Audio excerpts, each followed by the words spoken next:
আসসালামু আলাইকুম। আমার নাম নিশাত তাসনিম এশা। আমি আজকে একটি প্রজেক্ট দেখাবো যার নাম অটোমেটিক ল্যাম্প। এটিতে একটি মোশন সেন্সর এবং একটি ল্যাম্প ইউজ করা হয়েছে। এই ল্যাম্পটির সামনে যখন কোনো মানুষ আসবে কিংবা কোনো প্রাণী আসবে তখন এটি জ্বলবে।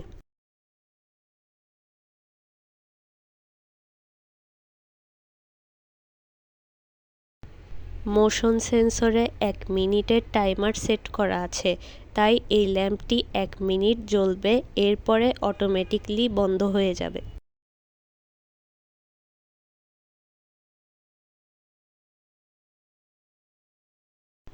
1 মিনিট পরে যখন মোশন সেন্সর আবার মানুষের উপস্থিতি বুঝতে পারবে তখন ল্যাম্পটি আবার জ্বলে উঠবে।